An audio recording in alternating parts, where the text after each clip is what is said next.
Hollywood के कई blockbuster फिल्मों में समय यात्रा को बड़े ही अनोखे अंदाज में दिखाया गया है। इन्हें देखने के बाद सवाल खड़ा होता है कि क्या हकीकत में भी समय यात्रा को अंजाम दिया जा सकता है? क्या भविष्य में समय यात्रा के लिए हम टाइम मशीन बना सकते हैं? अगर हाँ, तो कैसे?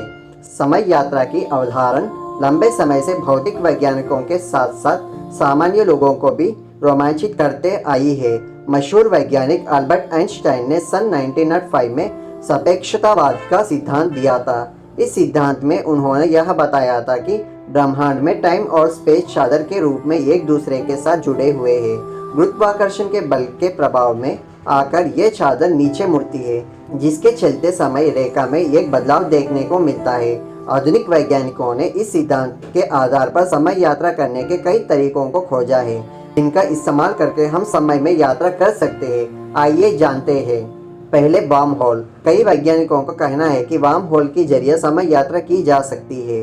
वार्म होल टाइम और स्पेस की चादर में पाई जाने वाली विकृति है। सरल शब्दों में कहे तो वार्म होल अंतरिक्ष के दो हिस्सों के बीच की एक सुरंग होती है, जो दो अलग अलग जगहों के साथ जुड़ती है। इसके भीतर से सफर करके लाखों प्रकाश वर्ष की दूरी कुछ ही समय के भीतर ही किया जा सकता है। हॉलीवुड के दो लोकप्रिय फिल्म इंटरस्टेलर और स्टार ट्रेक में वर्म होल के अवधारण को दिखाया गया है। दूसरा, कॉस्मिक स्ट्रिंग। कॉस्मिक स्ट्रिंग एक तरह की कॉस्मिक ट्यूब होती है, जिसके भीतर बहुत ज्यादा मात्रा में ऊर्जा भरी हुई होती है। इसके अंदर के पदार्थ काफी ज्यादा सघन होते हैं। इस कारण कॉस्मिक स्ट्रिंग समय और स्पेस की चादर को आसानी से मोड़ देती है। ऐसे में कुछ वैज्ञानिकों का कहना है कि इसके इस्तेमाल से समय यात्रा को संभव किया जा सकता है।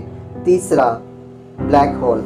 ब्लैक होल ब्रह्मांड के सबसे सघन ऑब्जेक्ट में से एक होता है। इनका गुरुत्वाकर्षण बल इतना अधिक होता है कि ये अंतरिक्ष में फैले टाइम और स्पेस की चादर में बहुत बड़ा सुराख कर देता है। वैज्ञानिकों का कहना है कि ब्लैक होल के क्षितिज के पास समय काफी धीमा चलता है। अगर हम कोई ऐसा स्थान बना ले जो ब्लैक होल के क्षितिज का चक्कर लगा वापस आ जाए, तो एक अर्थ में यान में सफर करने वाला व्यक्ति समय यात्रा कर सकेगा। और फोर्थ, अनंत सिलेंडर। मशहूर वैज्ञानिक फ्रैंक टिपलर ने इस सिद्धांत को सामने रखा था।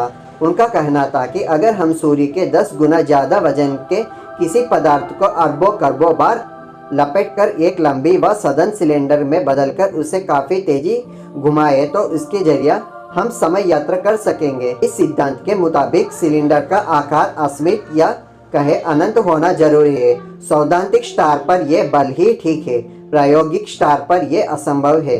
पांचवा, प्रकाश गति। आइंस्टाइन की सापेक्षतावाद के सिद्धांत की माने तो अगर हम कोई ऐसा स्थान बना ले जो प्रकाश की गति से सफर करने में सक्षम हो, तो इसके जरिए हम समय यात्रा कर सकते हैं। हालांकि समय यात्रा की यह अवधारणा सैद्धांतिक स्तर पर ही सही है, प्रायोगिक स्तर पर ऐसा नहीं हो सकता। भौतिक नियमों के माने तो प्रकाश की गति से वही पदार्थ सफर कर सकते हैं जिनके भीतर मास नहीं होता है। वही जिन पदार्थों के भीतर मास होता है, वही प्रकाश के गति के कभी सफर नहीं कर सकते हैं। हमारे पास समय यात्रा करने के केवल सिद्धांत ही है, समाधान नहीं। लंबे समय से वैज्ञानिक समय के आयाम के रहस्य से पदार्थ उठाने की कोशिश में लगे हुए हैं। अगर टाइम ट्रैवल के बारे में हमारा ये वीडियो आपको अच्छा लगा तो हमारे चैनल को लाइक कीजिए, कमेंट कीजिए, शेयर कीजिए और साथ ही हमारे चैनल को सब्सक्राइब कीजिए।